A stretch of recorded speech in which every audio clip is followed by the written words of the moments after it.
And Jason took his son without his permission.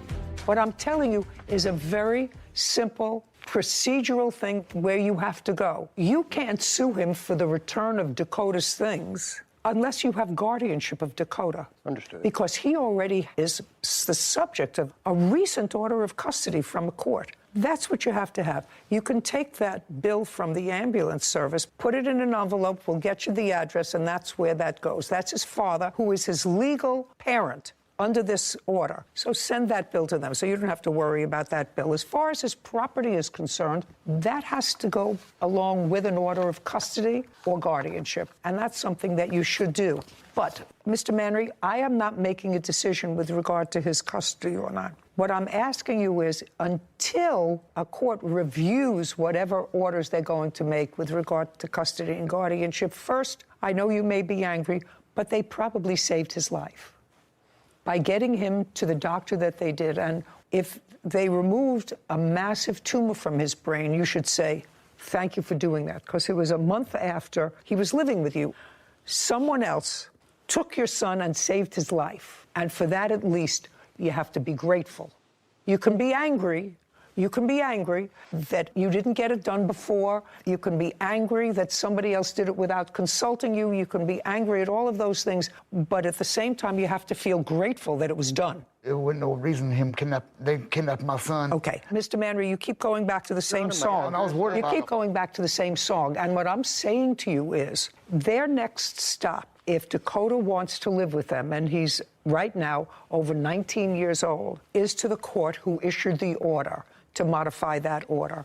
All I'm saying to you is, I want you to say, I am angry that I wasn't consulted or didn't participate in this massive surgery that your son had. But I'm grateful that it was done, because if it wasn't done, in all probability, he wouldn't be here. You just have to think about that. What I'm telling you is, you have to love your child more than you, at this moment, dislike your sister and her fiancé, because they were able to take control of a situation and get your child fixed. So is Dakota, just for my own, is Dakota angry with his father? He's angry that his father won't return any of his wrestling. He is correct. He is a huge wrestling fanatic. Okay. What particularly does he want? He wants his wrestling? He wants his wrestling belts. They have replica belts that were made. He wanted his PlayStation 4 and the wrestling game. PlayStation 4, I'm not interested in that. He wants his wrestling belts. Yes, ma'am. Yana, can I show you something right quick on my phone? Dakota kept texting me, you know, he kept on like video chatting me and everything. And then all of a sudden, like a light switch, it changed and everything. The boy's mind's being poisoned by Mary and Jason. What I'm telling you, Mr. Manry, that's for another court and another day. When Dakota has a lawyer, you may have a lawyer to modify this custody order. Right now, he would like his wrestling belts. Oh, I want my son to come home. Okay, then I strongly urge you to go to the court, file a petition against them for custodial interference, or you go to court and file an application for guardianship of Dakota, which is a much more positive thing to do, and let a court that has the social work services, the psychiatric services, evaluate Dakota and figure out in whose best interests are we supposed to place faith. And I think if he is a thinking young man, and you told me that he is because he wants these things that are important to him, he should be able to have a say with whom he lives. Now, you have my ruling. Your next stop, folks, is to modify the order of the court in Mississippi that gave his father custody, physical and legal custody of him. You have to petition for guardianship. That's your next step. So, in that regard, your case is dismissed. Send the ambulance bill to his father. They got a counter-suit. We're done. Your Honor. Yeah, I'm not hearing it, sir. Okay. I did everything I can for my kids, and my brother, he said nothing but lies. when somebody takes your kid without your permission, But, you know, that's him. I mean, that's what he does. you don't know where they're at, and you're going crazy because you don't know where your kid's at, that's kidnapping. I should get a thank you out of it, but he's not going to do that. I want my son to come home to his daddy because I love him very much. That's my son. It's about him. It's not about her. It's not about her and her brother. It's not about me and her brother. My son, I love him. I'll do anything in the world for him. It's about Dakota. So you didn't listen to the defendant's counterclaim back there for emotional distress for, I believe it was $3,500. I would have given that to him. I don't think anyone was acting maliciously in this case. Like you said to the father, he should be grateful that his son is alive and his sister took action when he might have been stumbling a little bit. But that's what that cause of action is for, when someone takes an action that was legally incorrect. And here, the plaintiffs had no legal right to take him to get that surgery. I agree that he should have had it and it all came from a good place. However, when you take an action that causes somebody else such severe emotional distress, and I would consider taking someone else's child in for the riskiest surgery that probably exists, qualifies as causing some severe emotional distress. So I probably would have awarded him that if I was ruling. Well, so let me give you the reason that I didn't bother to hear it. I think the aunt and her fiancé had nothing but pure motives in taking this 19-year-old who they say appeared to be malnourished and they say was diagnosed as being malnourished, which is possible, and it's possible that it was all related to this brain tumor that he clearly had that was impairing his stability, and he was with his father for a year while this tumor was growing. I don't think that they had malicious intent. Neither do I. And I think that but for their actions, this 19-year-old boy probably would be dead. If they took out the tumor that was the size of a grapefruit, I would say 6 months later or 8 months later, there's a strong probability that would affect the optic nerve, affect the carotid artery, and gone. So although I could understand his annoyance, from the time they went to live with him until his surgery was a month. And I actually don't believe that this father didn't know where he was for a month, because they evidently have a living mother who they're both in touch with. He was moving around, phone disconnected. At the hospital, the mother showed up. She said, I can sign the documents. Well, you know, you're involved in major surgery for a child. Your focus is not on your brother, who did not take care of business for a year. So I'm going to leave that up to a family court judge to determine who should have custody, and I probably guarantee you that custody will remain with his aunt, because that's what Dakota wants. Father may be angry, but that's what's going to happen. I have no doubt that the father loves him. He did not take good care of him for the year. Sure. And so I wasn't going to reward that by giving him any money against these people who had nothing but the child's best interests, when for a year he really didn't take care of business with his son. And that's why I didn't hear his case for emotional distress. Understood. Linda Bernadeschi is suing salesman Eric West for the cost of skincare products. Court come to order. All rise. Have a seat, please. Hello, Judge. Case number 2114, Bernadeschi versus West. Thank you. You're welcome. Would you pronounce your last name for me? Bernadeschi? Bernadeschi. Yes. Well, I read your complaint.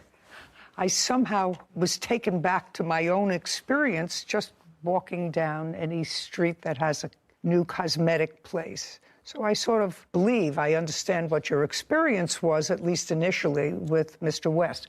Mr. West, you're a salesman for what company? And where are they located? Well, they're all over the United States, but I worked for one in San Francisco. Where are the products manufactured?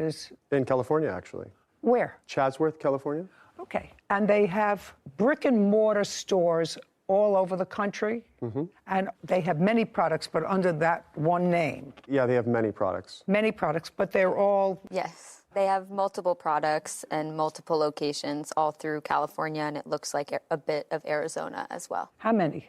Upwards of 20 locations. Okay. And can you tell me, Sarah, is it a corporation? I'd assume so. Their about page. How long have you worked for the company, sir? That company in that location, about 3 years. Where is the corporate headquarters for the company? It's located in San Mateo. Do you know if the company was incorporated in the state of California? Yes, I believe it was. Under that name?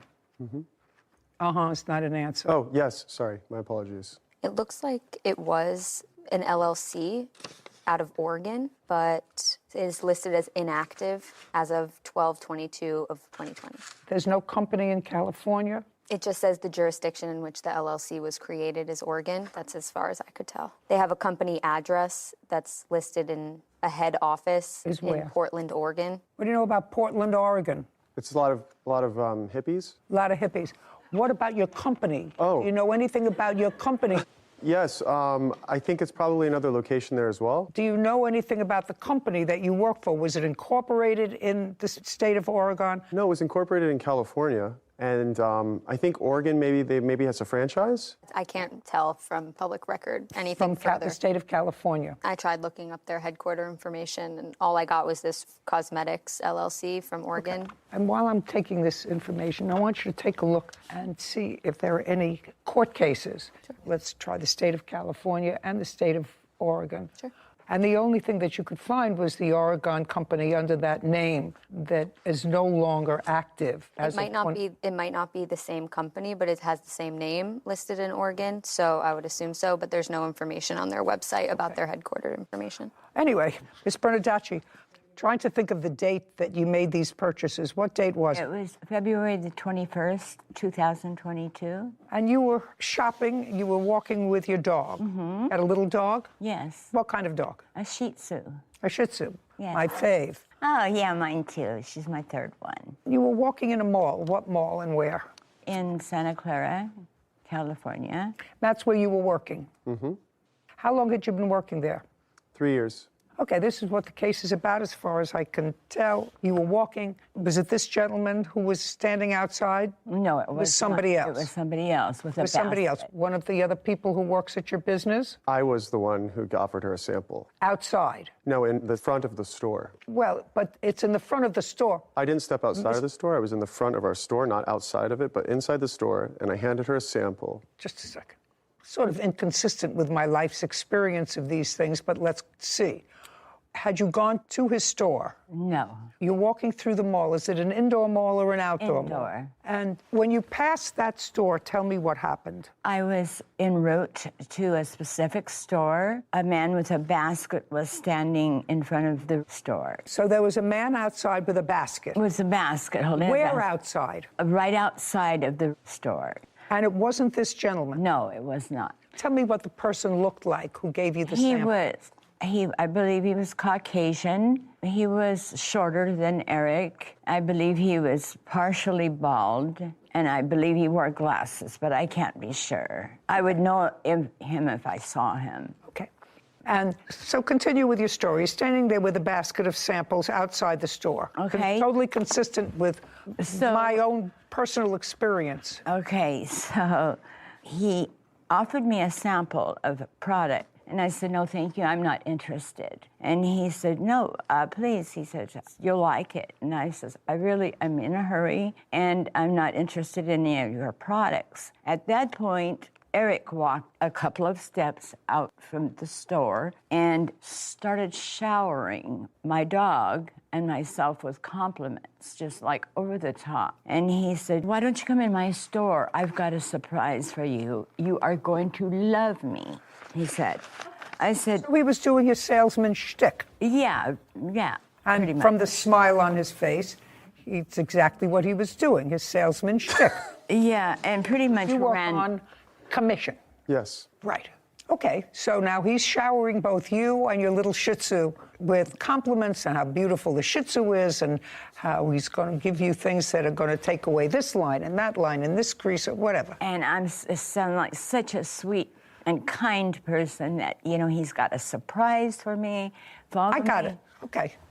Go ahead. So he got you into the store. Uh-huh. At that point, he asked me to have a seat. And again, I said, really, I'm not interested. I want to go. So then someone took my dog. Where was the dog? On a leash in my hand.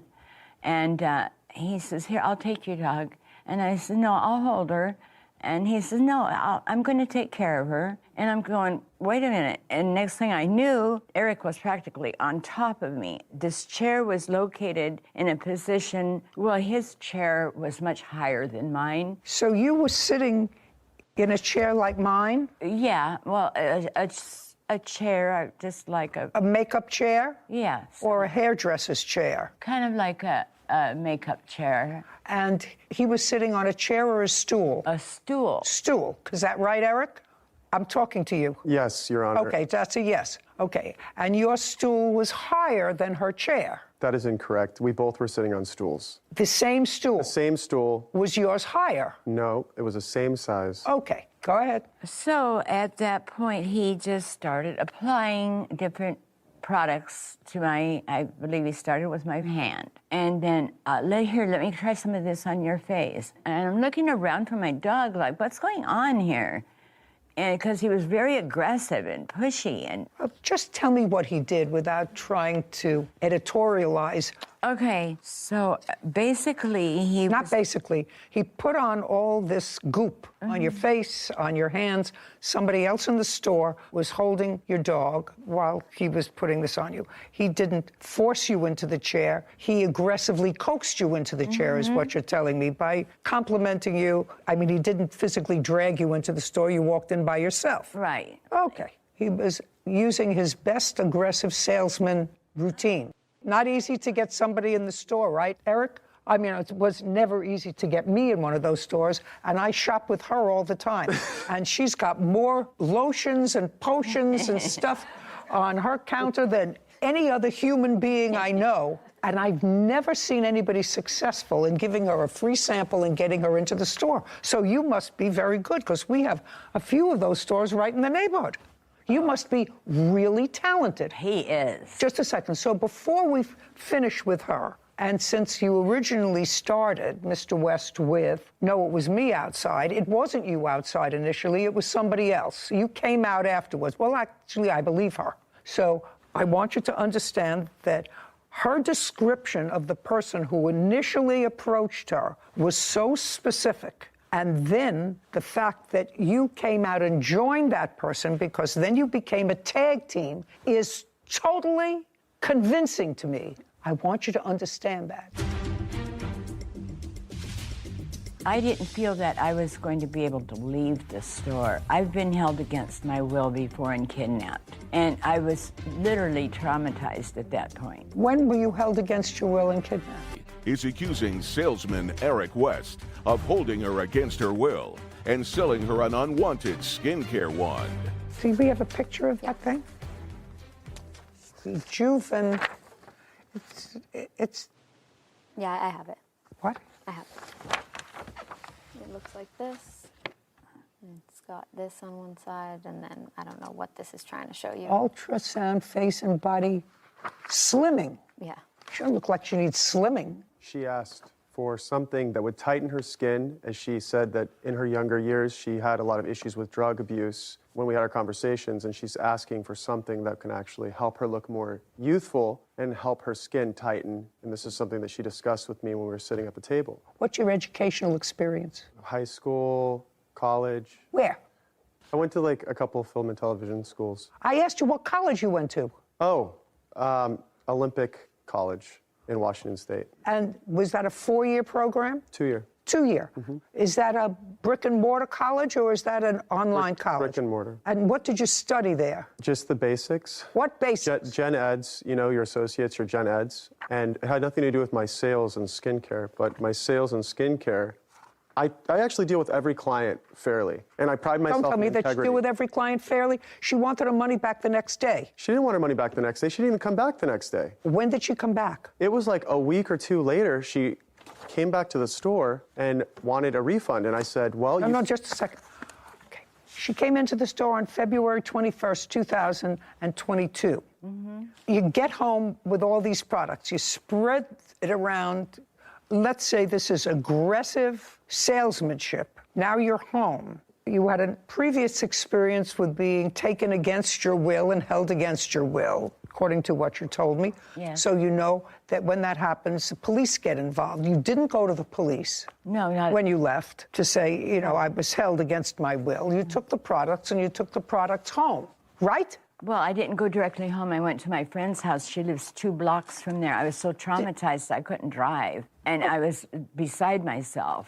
Okay, that was February 21st. Yes. So what did you do next with regard to Mr. West? Okay, so by that time it was about 9 o'clock at night, 10 when I got home, and I thought, well, I'll call tomorrow to tell him I want a refund.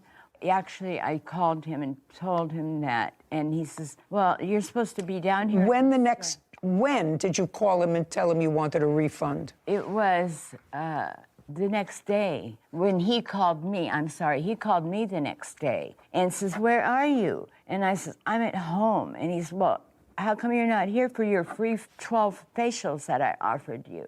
And I says, I don't want anything from you. And I didn't ask for anything from him. So he called you to come in for a free facial? Yes. And? And I says, I don't plan on coming in for any of the facials, much less 12 of them. What I'd like to come in for is a refund on these products that I don't need. And I felt pressured into buying yesterday, and I can't, I don't want them. You say that didn't happen for a week? Your Honor, she had a contract with us for 6 months worth of treatments, hydrofacials, that we included in her purchase that she signed. And I'd like to see what she signed. it's actually on my phone. I didn't print out a copy. I Why not? Because I was rushing this morning and I was... Well, you were rushing this morning. You knew you were coming to court for days. What do you mean you didn't print out a contract? Do you have a copy of a contract that you signed? Yes, I do. Fine. I'll take a look at your copy. I also have a police report. Do you want to see the I'd like to see a police report, and I'd like to see a copy of the contract you signed. Okay, and here's some fictitious businesses that he's got as well. Okay, I the contract. can't hear you. Just hand me the stuff.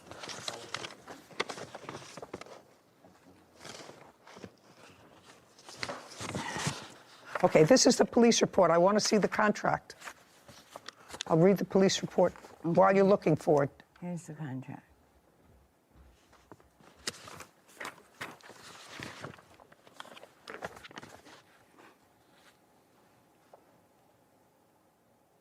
Skincare, is that your company? Is that the product you're referring to? Yes. Those are the medical devices that we actually retail in the store, and we demonstrate them on the clients. And then typically clients, when they see a difference, they're like, oh, wow.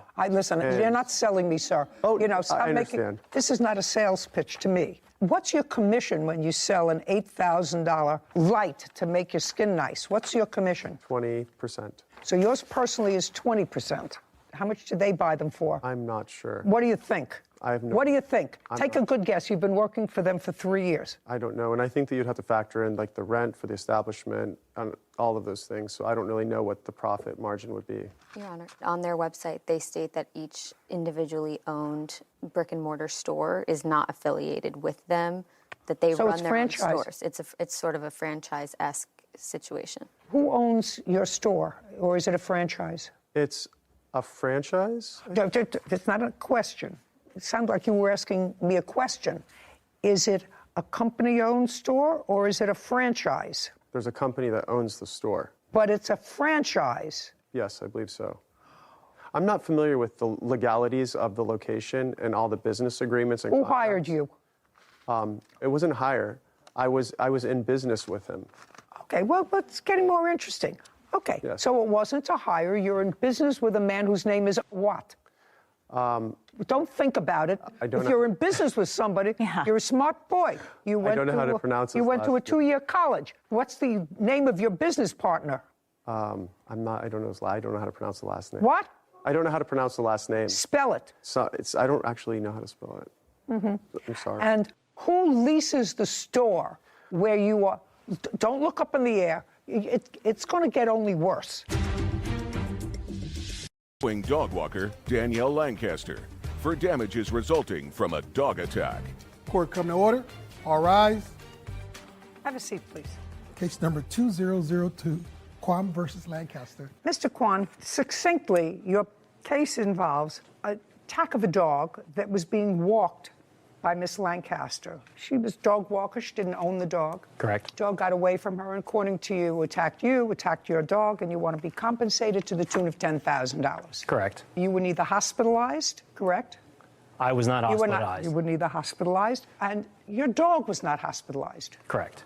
I assume that you have some medical evidence as a result of this incident to show me that you suffered from a dog bite. Yes. Okay. And the dog bite was from the dog that was being walked by Miss Lancaster. Walked is, I'm not sure if I would use the term. She's a dog walker. Yes, She's but it was off walker. leash. She's not the owner of the dog. Correct. The incident happened on what date and time. December 22nd, 2021 at approximately 1:30 p.m. And you were walking your dog, which is what breed? A 20-pound wiener dog mix. And you were a dog walker. How long had you been in charge of walking this dog? At that point, it was about a week. What kind of dog was it? I believe it was a boxer mix. Not 100% sure.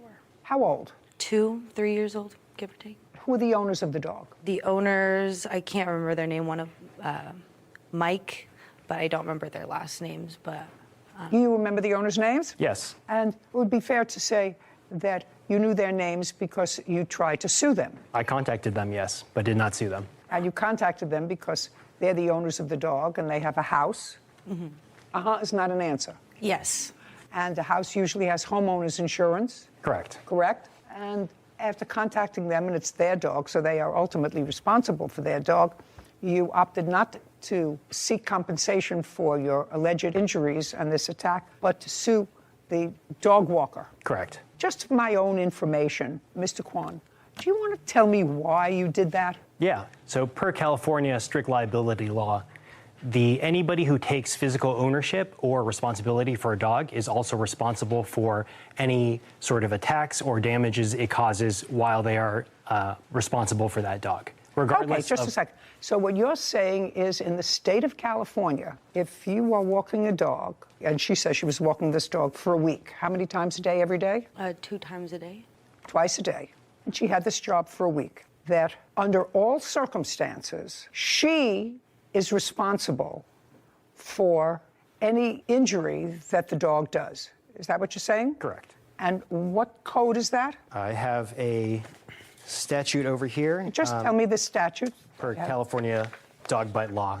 I don't have the number, but I can bring it up to the Would you bring it up? the court. It's California Civil Code 3342. Do you have it? I could pull it up. I have my notes. Could you pull it up for me? And I'll come back to you in a second, Sarah. I'm just curious about it. Okay, now let's tell me about the incident, sir. Sure. So at the time that I described earlier, I was walking my 20-pound wiener dog mix while my mother walked my infant son, who was 3 months at the time, in a stroller. Care.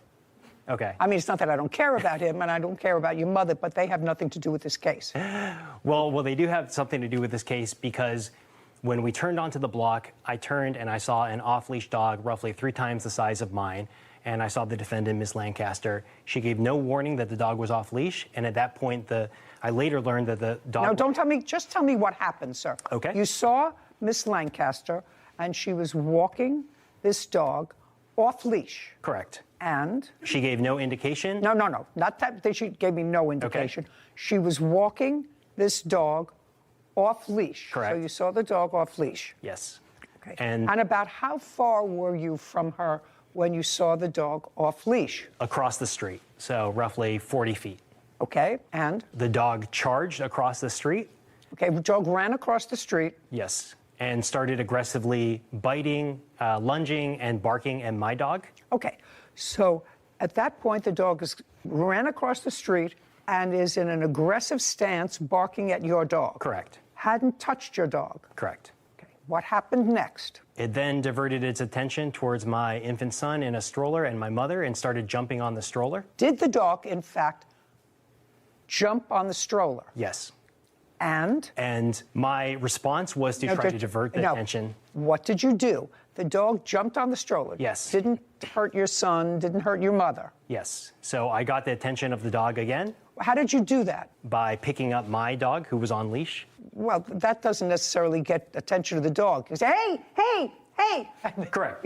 No. Correct. But you didn't say that. Moment, you just picked up your dog. Yes. Okay. Yes. Okay. Probably exclaimed in order to get the attention of the dog. You told me what you did. You picked up your dog and? And started running across the street. Started running across the street in the direction of where the dog had come from? Correct. And at that time, the dog was on the other side of the street. Yes. So let me understand this. You pick up your dog. Your mother is standing behind you in the stroller with your son. You leave your mother, your son, on one side of the street, and you grab your wiener dog mix and run across the street. Correct. This was after I got the attention of the dog, by the way. Okay. So now you got the attention of the dog. Yes. Ran across the street, so you were trying to divert the dog's attention, and Yes. the dog followed you. Yes, it chased me. Good. And you were running in her direction? No, the Miss Lancaster had crossed the street at that point to where we were originally walking. She was on your side of the street. You were going back to where you had initially seen her. Correct. Okay, so she had followed her dog across the street. Yes. Was she saying anything? We made repeated pleas to ask for her to control the situation. She ran across the street, because all this happened within seconds. Yes. She ran across the street. Was she saying anything to the dog? She was yelling, "I'm so sorry, and I can't do anything." Okay, is that what you were yelling? I think I was yelling, "I'm so sorry, I don't know what to do," because I was in an extreme state of panic. I was probably having a panic attack. I'm so sorry, I don't know what to do. Okay, and? And after I ran across the street, when the dog chased me, I fell down. The dog ended up biting me on my left arm. Okay, and I'd like to see whatever medical report you have from the bite on your left arm. So the doctor said that... No, don't tell me what the doctor said. I haven't... Could I see? I have a picture. May I see Absolutely. a medical... Did you understand my words? I said, may I see a medical report I do not from have a doctor. medical report. So you didn't go to the doctor? The question is, did you go to the doctor, Mr. I did Korn? a virtual doctor's visit because this was during the height of the pandemic. And what was the name of the doctor with whom you had a virtual visit? I do not remember. Should remember.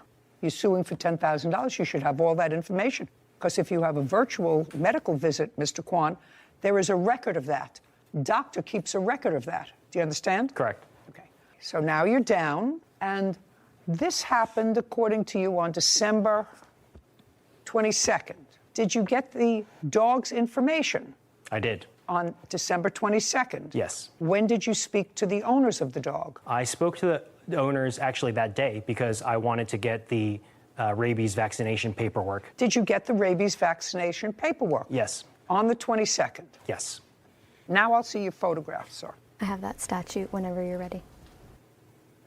I got it. Timing is everything.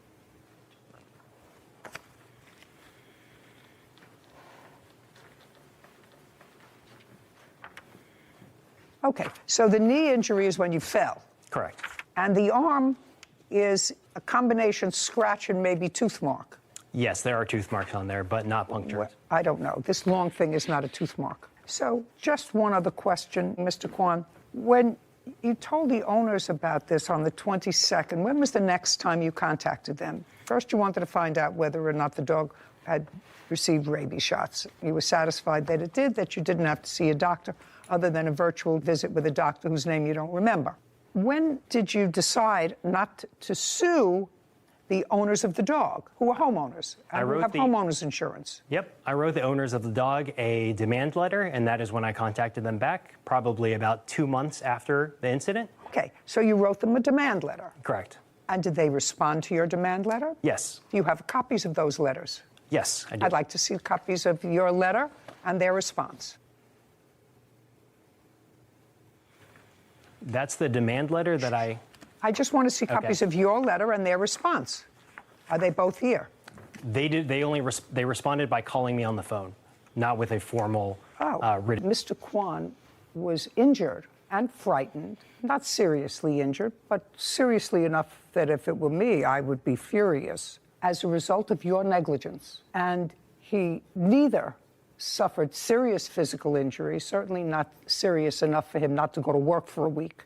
I don't know what kind of work you do, but not serious enough unless you, unless you model Bermuda shorts. You don't model Bermuda shorts, do you, Mr. Kwan? Just in my spare time. Of course not. And you had no medical bills because you didn't see a doctor, but you were attacked. And I actually don't know why you didn't sue the owners of this dog, which looks scarcely like any boxer I've ever seen. And it is possible in California that certain dogs are not insurable. I don't know the answer to that question. It will not insure you in a homeowner's policy if you have a certain kind of dog. Are you familiar with that, sir? Yes.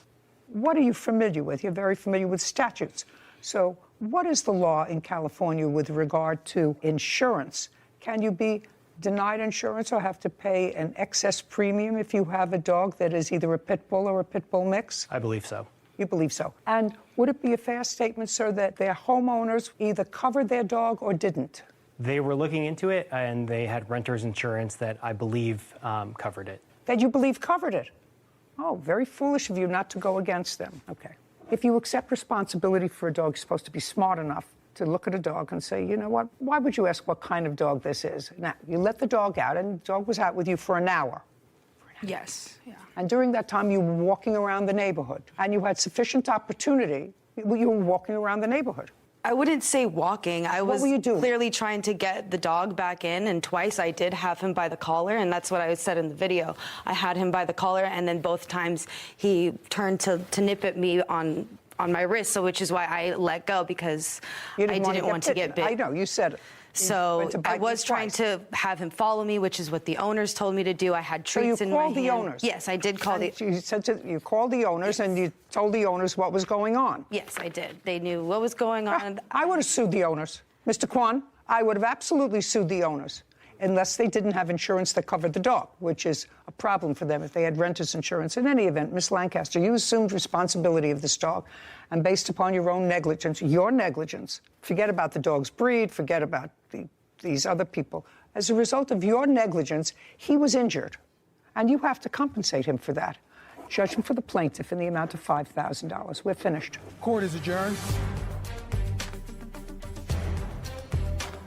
I don't think he even got bit. The doctor said that most of my injuries were emotional, but I did receive a bite from the dog onto my arm, but not a puncture wound. I think he just, wanted some extra cash from me because that was probably an easier target. Even though I didn't have any physical injuries, who knows how long my night terrors will last for. I was literally having the whole panic attack, which is why, I had the reaction I did. Yeah, I totally understand that, but the dog was off leash for an hour. She could have called the police or animal control during that time. Don't open the door even in the slightest to a dog. Just wait till, they're away and gone. Mostly my MO is getting back at those that I have grievances against.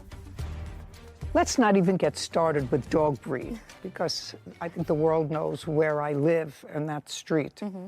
And 10 days ago, a woman who was watching a pit bull for one of her children, 64-year-old woman, her husband came home from work and found the dog eating her in the backyard. Sadly, she died. And there are certain breeds that are more dangerous than others. People have to recognize that. And if you choose to get a dog that is potentially more dangerous, and I know that there are pit bull lovers out there and say, mine is the sweetest, mine is the loveliest, but then you have to accept responsibility if there's an issue. And clearly this dog was an issue, because I believe this young woman. Mm-hmm. Didn't you believe her? I believed her, and I think that dog walkers should also be cautious of what animals they're choosing to walk, because she could be held vicariously liable. So you might want to stick to 5-pound chihuahuas from now on, maybe. Right.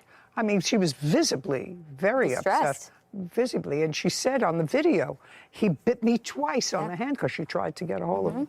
But she was still out with the dog for an hour. But he was, in fact, injured. Mm-hmm. And whether he went to the hospital or not, that's pretty traumatic. Yeah. I don't think you can level it down to actual damages from a bill, but there's some component of punitive damages as well for the pain and suffering and trauma from an event like that. That's true. But forget falling down and being attacked by a dog. Our family would feel as if, you've got a splinter in your hand as a result of somebody's negligence, or a nail that went into your foot as a result of somebody being careless. Is very frightening. Anyway, people have to use their noodle, and your noodle is up here. Tracy Jennings Spencer is suing her cousin, Chris Jennings, for a loan to cover funeral costs. Court come to order. All rise. Have a seat, please. Hello, Judge. Case number 2009, Jenny Spencer versus Jenny. Thank you. You're welcome. Miss Spencer, are you related to Mr. Jennings? I am. How? He's my cousin. How? On our dad's side. So his father and my father. That's how we're related. How were they related? So his dad and my father are pretty close in age, but they are cousins themselves. But my dad is pretty young, so they're close. My dad and his father are close in age, so they were more like brothers. I still don't understand. My father and his father were first cousins, but I was raised by my grandparents, so that's why we're close. Okay, so your fathers were first cousins? Yes. Okay. Your mother passed away? Yes, ma'am. When? Mother's Day on 2020. Were you close to your mother? I was very close. Did you live together? I was taking care of her for 8 years while she was... So you were living with her? Yes, ma'am. How old was she when she passed away? 58. What did she pass away from? Her arteries had blockage. She had surgery twice, and they couldn't do the third surgery. Plus, she had 3 strokes. When you were taking care of your mother, was that a full-time responsibility? Full-time. She had a colostomy bag, and plus she was in a walker before she had the strokes. Was it just you and your mother living together? Yes, ma'am. Was it in her home? It was in my home. In your home? Yes, ma'am. Was that an apartment? It was a house. That you rented? Yes, ma'am. How did you and your mother support yourself? I'm an RF technician, so I worked when I could be away from home, but when she got real bad sick, where she couldn't even walk, I couldn't even work, so I couldn't even go out of town. So I work on the road a lot. And she gets a disability check, which is about $1,800, which wasn't much at all for us to survive. Are you back at work now? Yes, ma'am. Who are you working for? Myself. I'm a contractor, Extreme Communications. When your mother passed away, Mr. Jennings, are you an only child? Yes, ma'am. She passed away in the hospital? Yes, ma'am. At that time, you didn't have money for her funeral arrangements. No, ma'am. And you didn't have the funds to even take her body out of the hospital. No, ma'am. So what did you do? Well, I thought I had insurance settlement, and I was going to take care of that, because she did have 2 burial plots. But when we went to... Who's we? Me and Angela. Who is Angela? She's my fiance. But when we went up there to... We've got 2 burial plots. When we went there to turn those in mortuary, they added on $10,000 or $15,000 to actually bury her. And I was unable to do that because her insurance had lapsed 2 or 3 months. You know. So you didn't have money to take care of your mother's funeral expenses? I did not. Do you want to tell me how the plaintiff got involved with that? I told Tracy exactly what... Yes. At some point, your mother passed away on Mother's Day in 2020. Yes, ma'am. Did you contact Miss Spencer, or did she contact you? She contacted me. When? During the process of me suffering because I didn't have the cash to front my mother's funeral. Well, you know, it's hard for me to ask the question, how did she know about that? But yes, ma'am. Were there other relatives? I was posting things on Facebook. Okay. That's so what did you post on Facebook? That I was trying to do a GoFundMe to help with my mother's funeral. And how much after she died did you post something on Facebook? Nothing much, not at all. A day, 2 days? About 3 or 4 days after. Did you see that?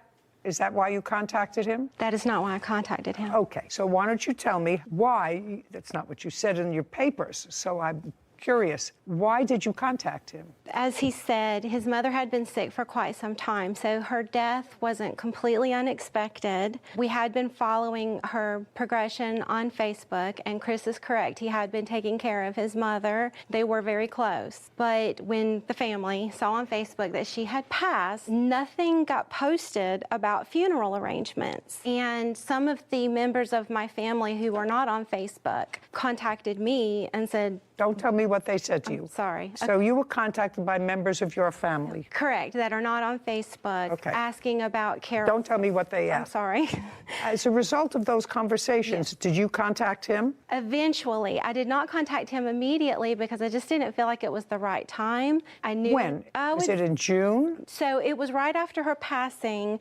I contacted his stepbrother and stepsister first because when I had not seen anything for 3 days about funeral arrangements, rather than calling Chris, who I knew would have his hands full handling matters, I actually contacted his stepbrother and stepsister, and I said, "Do you know anything about funeral arrangements?" Nobody did. And so they didn't know anything, and suggested that I reach out to Chris. I said, "Well, I hate to do that. This is a really bad time," but I did it anyway. And so I called Chris, and I said, "Chris, I'm sorry to bother you. I know you're going through a lot, but some people are asking me about your mother's arrangements, and I don't know what to tell them. It's been several days. Have you picked out a mortuary?" And he started crying immediately, understandably so. He said, "Tracy, I'll be honest with you. I don't even have the money to get her out of the hospital." He said, "It's going to cost $500 to get her out." I said, "Okay." And I believed,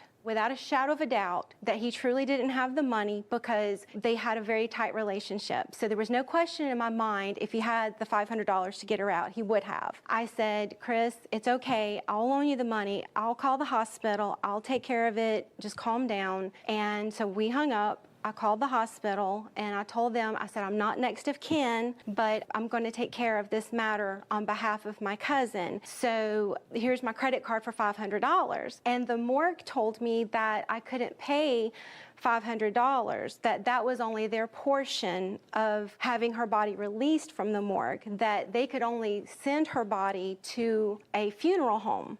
They have to send it someplace. If they're releasing it, they have to send it someplace. Correct. They said that she had been there for so long that she needed to go within the next day because they can only stay there for 5 days. And got it. Sorry. Okay. So they said she needs to go now. And if you don't come get her or have a funeral home come get her, we're going to have to send her to Spartanburg County, and they're going to be in charge of her remains, and the next of kin is at risk of being arrested for abandonment. And so I freaked out. I called Chris back. I said, Chris, I said, it's not $500. I said, they're not going to let us get her, and do you know you're close to being arrested? And, No. you know, I felt really bad about that. Where do you live?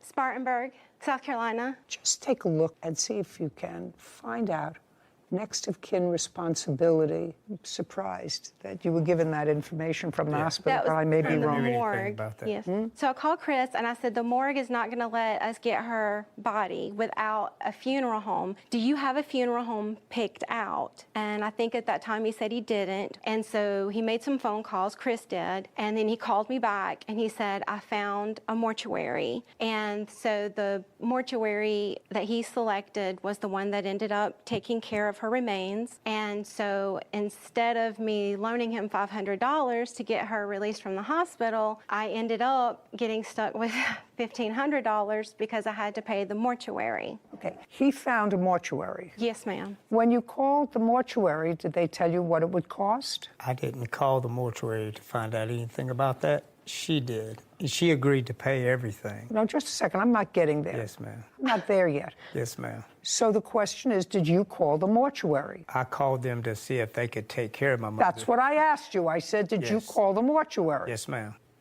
And after you spoke to the mortuary, you called the plaintiff back. Sure did. Okay. When you called the mortuary and she had already told you it would be $500 to get your mother's remains from the morgue, but then you had to take her remains someplace. You couldn't take them in your car. Right. They had to go someplace. Yes, ma'am. And common sense would suggest that you would ask what their cost was, what their fee was. Is not an answer. For a cremation. For whatever, and they told you it was how much? They told me for the cremation, it was about $1,500 for cremation. Okay, and then you called your cousin back. Yes. And let me hear the conversation, as you recall it, between yourself and your cousin. Okay. I called her back and told her that I didn't have the money to take care of that. She goes, don't worry about it, Chris. I'll take care of it. It's exactly what was said. Now, was that before or after you set up a GoFundMe page? That was before. So she took care of the bill? Yes. So this was 5 days after your mother's death? Shh. Yeah. You said it was after. Now, so it was 5 or 6 days before your mother's body was taken to the funeral home for the purposes of cremation. How many days after that did you start a GoFundMe page? A couple days. 2 days. And what was the language in the GoFundMe page? To help take care of my mother's funeral. Well, And expenses. shh, Mr. Jennings, if what you just said to me previously was, read back to me, Whitney, what Mr. Jennings said about the conversation that he had with her. It started with, don't worry about it. He said, okay, I called her back and told her that I didn't have the money to take care of that. She said, don't worry about it, Chris. I'll take care of it. That's exactly what was said. Okay, good. So if she said she would take care of it, why would you post an outcry for money from strangers to bury your mother? To go during the process of getting that money is exactly No. Let's follow what you said, Mr. Jennings. What you told me was that you had the conversation, she took care of the bill. 2 or 3 days later, you started a GoFundMe page for your mother's funeral expenses. Is that not what he said? Yes. If it was a gift to you. I'm not understanding why you would start a GoFundMe page. It's because it wasn't taken care of within 2 or 3 days, ma'am. What do you mean it wasn't taken care of? She didn't pay the bill within 2 or 3 days is the thing. That's the reason I did that. Well, they wouldn't release the body unless they got paid with a credit card. I understand that, but I was trying to just have a second. backup. A backup for what? Just in case you didn't fall through. Mr. Jennings, now you're getting cute with me. No, ma'am. Now you're getting cute with me. And later today, he said to you, I need to borrow $2,300. And you said to him, why can't you ask anybody else? And he said to you, his girlfriend's father, if he were to ask him, he would pry and find out that he was addicted to cocaine. Mr. Venzloff, understanding what I said to you before, that everybody that I know has a trainer. Everybody, except me. Nobody that I know has the driver's license of their trainer. Nobody. And I'm very old. Now, can you give me a logical reason why the plaintiff would have a copy of your driver's license in her phone? To make sure that the trade agreement stays. What's the trade agreement? The trade agreement was that she was going to give me the money, and I was going to... Just a second. Let's go back for a second. Yeah, no problem. So what she says, in part, was accurate. Is that what you're telling me? In part. That you became friends, you would talk to her, you had a girlfriend, you knew he had a girlfriend. Correct. You asked her for money. Yes, ma'am. Different amount of money because you were in financial difficulty. Yes, ma'am. And that she asked you, why couldn't you ask your girlfriend's father? Because she evidently knew that based upon the fact that you were friends, that you're the wife, girlfriend, whatever, your father has money? Yes. Okay. Why couldn't you ask the girlfriend's father, right? Yes. She asked you that question? Yes. And did you say to her, because I didn't want him to pry? Yes. Because I have a cocaine habit? Yes, ma'am. Okay. And so she gave you the $2,300? Yep. Not yup. Yes, ma'am. Sorry. Perfect. And that was on the 22nd of November of last year. After she gave you that money, and you were supposed to, according to this agreement, make $100 a month payments to her. That would took That's what it says. Yeah, if I was unavailable. No, it doesn't say. There's nothing here that says unavailable. Well, it's actually... There's nothing. That's why I don't understand this agreement. Yeah. You see, not yet. That's why I don't understand this agreement, because one talks about training and workouts, and one talks about you agreeing to pay her back within 12 months at no less than $100 a month. So it doesn't make any sense. So now I have to figure out what it was that really happened. Do you understand? Yes, ma'am. Okay. So this paper says something about $100 a month. Now, did you ever give her $100 a month? Yes, for a month. In what months did you give her $100 a month? I think it was the first 3 months. And you gave it to her how? Via Venmo. Did he give you the first 3 months? He gave me the last 2 months, and his wife paid me the first month. That would be you? Yes. Stand up, please.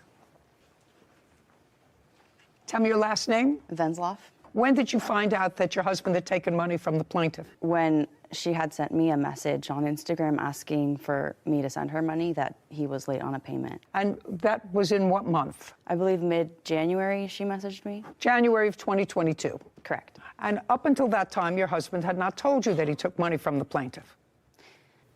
That's an easy question. I don't believe so, no. He had not. Well, that's what it sounded like. You didn't know about it because the first you heard about it was when she sent you a message. So he had not told you that he took money from her before. Now, when you found out, you confronted him about this, did you take money from the plaintiff? I did. And what did he tell you? He told me that he had to pay for rent that month. Were you living together? We were already married. Were you working? I was. So you were working, and he was working. He was making money. So if you're the wife, you say, what do you mean? We need money for rent. I'm working. You're working. What's it all about? Did you know he had a drug problem? That was when I found out. Okay. Well, that's a fair question. I like the honesty. Did you have discussions with him about that? Yes. Did he go into rehab? Yes.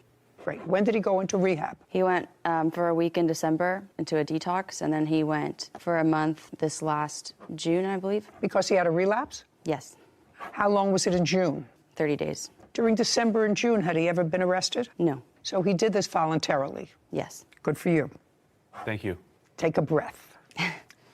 All fine. Your husband owes her $1,800. That's what she's suing for. That's what he owes her. He knows he owes her that money. She was doing a good thing. She was being kind to him. and probably, ultimately, if he stays clean, saved his life. Reasonable, because but for that, you wouldn't have found out, you wouldn't have forced him to take some action? Is that what happened? Yes. Do you have a drug problem? I don't know. Does your father still not like him? They're best friends. They're best friends? Yes. Interesting. I'm absolutely shocked. Judgment for the plaintiff in the amount of $1,800. We're finished. This court is adjourned. I thought that she handled it very well. I didn't need to go over all the details, and she did that all for me. Honestly, it was a trade agreement, which it clearly states in the first part, so I had the entire year. I don't think that he could have sent me the payments. I had to keep... To either pay her back or train her, and she served me before the contract was even up. Crying and messaging him for it. I think court was where it needed to be settled. All she wanted was the money back, but I told her I was completely available. Then she moved out of the area. He's a great trainer, absolutely amazing trainer, hands down. Borrowing money, not the smartest decision. Well, I think he could have handled the situation differently, but I think he was trying to do his best to get us out of a sticky situation. I think it's about time to find someone else. I remember my law school days, Sarah. Not clearly, but I remember my law school days. And you know how important it is, I always say you should have a writing. But you're supposed to have a writing that's clear. And I know that there's a rule of law that if a contract or an agreement is ambiguous, that a third party can't figure out, fact finder can't figure out what the intent of the parties was. Was it a training agreement, which is what he said, which is a lot of baloney? Was it a loan? That you're allowed to go beyond that contract. So your experience in law school is much closer. I did just study this. So it's true that if a fully integrated agreement, meaning that it's clear, the meeting of the minds between parties is clear to a third-party fact finder, then usually outside evidence is not allowed because you clearly have what the meeting of the minds of the parties was. However, in a case like this, when it's more ambiguous or the terms are ambiguous or you're not quite clear what the meeting of the minds was for, a loan, like you said, or training, is suing musician Luther Fortenberry for breach of contract and copyright infringement. Court come to order. All rise. Have a seat, please. Hello, Judge. Hi. Case 2081, Kepper versus Fortenberry. Thank you. You're welcome. Mr. Kerper, it is your claim that the defendant breached a contract with you. The contract was a verbal contract. And the nature of that breach was the defendant envisioned in his mind the lyrics to a song. That was his business. And he asked, according to you, he asked you to put music to the lyrics. Am I understanding that correctly? The latter part is true. However, it was more than just a verbal contract. It's also in writing. Okay, I'm going to take a look at it. Okay. That's important. And according to your complaint, you did in fact write the music. Correct. To his lyrics. That is correct. And you had an agreement in writing that you would share the profits of any exploitation of that song. That is correct. With him. Yes. And that he breached that agreement. Yes, there's also an agreement that he would give me proper credit whenever he was using that. So now I would like to see, if you say there was a written contract that's signed by both parties. That's what I want to see. Okay. So this was the original version, which he offered me 25%. Just a second, Okay. Just a second. Sorry. Okay. This contract is pretty straightforward, and it's signed by both parties, and it says Luther Winston Fortenberry created a song, Baby I Got a Gun, and Charles Kerper, that's you, transcribed it to guitar. Correct. So what this contract says, I just want you to understand, Mr. Kerper, is that the defendant created the song, and you transcribed it to guitar. That's what it says. And that was written in January of 2016. Correct. It's signed by both people. That is correct. Okay. Yeah. Now, what you're showing me is something else. How it started to change over time. Listen to me. This was your written contract. Right. Any change in that contract, unless I could really find that there was a meeting of the minds with regard to it, has to be in the same formality of this contract. This initial contract is very clear. It does not say that you created this music. I'm telling you what this initial contract says. By the way, Mr. Fortenberry, this contract was written January 30th, 2016. Yes, I'm looking at it. Yes. When did you create this song? In what month and year? About a year. I don't know exactly, but I was at a popular comedy store, and the manager of our show. What show? The Ding Dong Show. What's the Ding Dong Show? When you said our show, was he involved in that? Just with this transcription. I was involved with other elements of the music as well with Mr. Fortenberry. Well, right now this says transcribe. And what I asked you, a simple question, when did you write this song? At least a year before this contract. At least a year before January 30th, 2016. Yes. And I was singing it regularly a cappella at the club. Okay. But you asked him to transcribe it. That's what it says. Now, this was done at the time that you transcribed it to guitar. I would argue I'd never transcribed it because... Just a second. That's what this says. It doesn't say will transcribe it. It said transcribed it. Correct. To a guitar that they both agreed to submit for sale. Correct. Asking price will be $10,000 to rent and $10 million to sell it outright, and you will split it 75-25. That's what this says. That is correct. Now, did you ever rent it? I never rented it or sold it. Just a sec. Well, I'm asking you these questions. You never rented it? No. And $10 million to sell it outright, and you never sold it? No, ma'am. Okay. So it was neither rented nor sold, which was your original contract. And you have no proof to the contrary, that he neither rented it nor sold it. I have evidence that he did use it in other productions. It doesn't say that you can't use it. Right, that is correct. Okay, now you want to show me, sir, because this is what your action is, you want to show me that this original agreement was somehow modified Correct. to give you a wider berth. This is correct. Okay, so I'd like to see what you have in writing. Okay. So immediately after that was signed, about 4 or 5 days later, you have the papers that's stapled behind. I confronted Mr. Fortenberry and I said, this is not a transcribing project. This is a rewriting project. What he provided to me was not usable for transcription. And on the next page, we have a text message exchange that I highlighted where he just a second. Shh. Sorry. Well, this is a text message from him to you. Correct. And he acknowledged. And just a second, that's not acknowledging.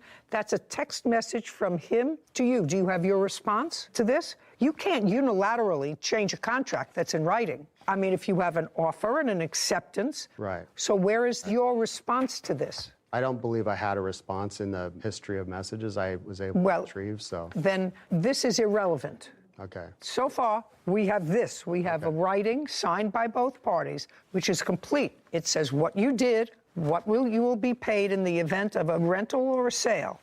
Now, you want to show me something else? So going forward, what he did was he registered the song with a registration company in San Diego. He did that without my knowledge. Just a second, that's irrelevant. This is your contract. Show me where it's a violation of this contract. This contract says you transcribed it to guitar. If the version that you transcribed with a guitar is either rented or sold, you will get 25% of the revenue. Right. So we already went through that. You do not have any proof that he either rented it or sold it. It doesn't say that you will be given credit. It doesn't say what your credit will be. If you have a modification where he agreed that you will get certain credit and you accepted that, I will see that. Okay. This is the most recent agreement signed in August 21st, 2018. It's dated August 8th. I don't know what this means. Mr. Kerper agrees to release Mr. Fortenberry from any financial liability for work performed prior to the date of this document, that is, prior to 2018. Correct. Payment by Mr. Fortenberry to Mr. Kerper will be considered compensation for his time, costs, etc. Mr. Kerper has invested in this ongoing project to date. What did he pay you? Because it doesn't say here. He didn't pay me anything. What he did was he gave me some camera equipment, which he'd promised me, which was outside of this project. And he gave me $300 as what was deemed a celebratory gift because we were wrapping this up. No, that's not what this says, Mr. Kerper. Mr. Kerper, we read a contract literally. Right. This is a poorly crafted document. But it's clear in regards to baby, I got a gun. Right. Mr. Kerper, that's you, agrees to release Mr. Fortenberry of any financial liability for work performed prior to the date of this document. Correct. Payment by Mr. Fortenberry to Mr. Kerper will be considered compensation for time, costs Mr. Kerper has invested in this ongoing project. And what you're telling me is the payment was some camera equipment and $300. I would say it was not the camera equipment, it was the $300. What the camera equipment? This is some camera equipment I had. I had sold him some of it prior, and he had offered it back to me as a gift because I had invested so much work into this project. You got 5 more minutes of my time. Okay. You have no case. I believe I do, ma'am. No. I'm sorry, Your Honor. Sorry, you don't. You want him to say, whenever he performs the song, I wrote this song together with Mr. Kerper. With her account, Angelina claims her electronics were sold to pay for the debt. Now, she took what electronics? She took 3 of our TVs. Now, you bought those TVs with this money? No, all the stuff that she took was bought way before any of this happened. My PlayStation, my daughter's tablet, my Apple laptop, my daughter's laptop, 2 of my speakers, and 3 of our TVs. And did she sell them, do you know? From what I know she's probably sold a little bit of it. I'm not really sure. Well, then I think that that's something you have to take up. You can take that up with your aunt. And that's how we start putting some of the money into the bank of the $430. It was from some of the electronics. Okay, so with regard to the $3,900, you paid off $400? No, it was $3,600. And when I seen it that day, I looked on my phone, it was $3,000 and something. I went to the bank and asked them, what in the world is going on with my account? No, I got exactly what happened and I've laid it out. After you sold the electronics that your daughter took. Yes, Janae. That your daughter took from their house, and you sold them. How much were you able to put in the bank with the sold electronics? It was $430, and she didn't take it. She was told to take it. I don't care whether she took it or not. It doesn't matter to me. $430. And they deleted all of my different accounts that I had within my accounts of $103 and $107.53. I had other little accounts that... Just a second, you owed $3,600. Yes, that's what the bank said. Just to say, the bank said, and you put back in to satisfy the bad checks $430. Exactly. So what's owed to you is $3,200, $3,270. And then I put another $100 on it in December because of the fact the credit people came to me and told me if I don't put something No. in this account, I just want to know what's left. Okay. What's left after the $430? Okay. As of today. 3170. Thank you. 3,600 minus the 430. Yeah, great. Thank you. Okay. As of today, it's $2,252.04. I am going to make you whole. Okay. Not the money that you paid in yourself. Okay. What I want to know is how much money you paid in. 0.